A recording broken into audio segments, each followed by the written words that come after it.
English premier লিগে খেলা footballer Hamza দেওয়ান চৌধুরী বাংলাদেশের হয়ে প্রথম ম্যাচ খেলতে পারেন 25 মার্চ ভারতের শিলংয়ে। এশিয়ান কাপ বাছাইয়ের ম্যাচ দিয়ে হামজার অভিষেক হতে চললেও দেশের মাটিতে প্রথম খেলার সুযোগ পাবেন 10 জুন সিঙ্গাপুরের বিপক্ষে হোম ম্যাচ। সেই ম্যাচটি বাফুফে ঢাকার জাতীয় স্টেডিয়ামে, আগের নাম বঙ্গবন্ধু জাতীয় স্টেডিয়ামে আয়োজন করতে চায়। আজ বুধবার বিকেলে বাফুফের কম্পিটিশন কমিটির সভা অনুষ্ঠিত হয়।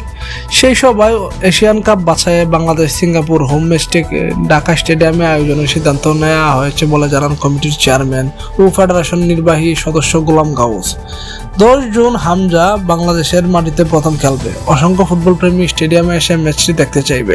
জাতীয় স্টেডিয়ামের ধারণ ক্ষমতা বেশি এবং দেশের প্রধান ফুটবল ভেন্যুও।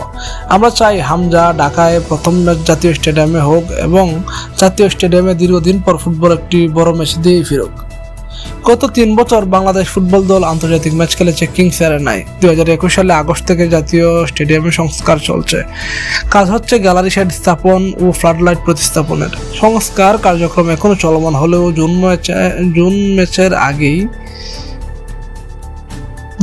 আগেই বাফুফে জাতীয় ক্রীড়া পরিষদের কাছে স্টেডিয়াম পেতে চায়। আজকে সভায় সাধারণ সম্পাদককে বলা হয়েছে জাতীয় ক্রীড়া পরিষদ মন্ত্রণালয়ের সঙ্গে যোগাযোগ করে ম্যাচের আগে যেন স্টেডিয়াম খেলার উপযোগী করা যায়, এজন্য প্রয়োজনীয় ব্যবস্থা নিতে।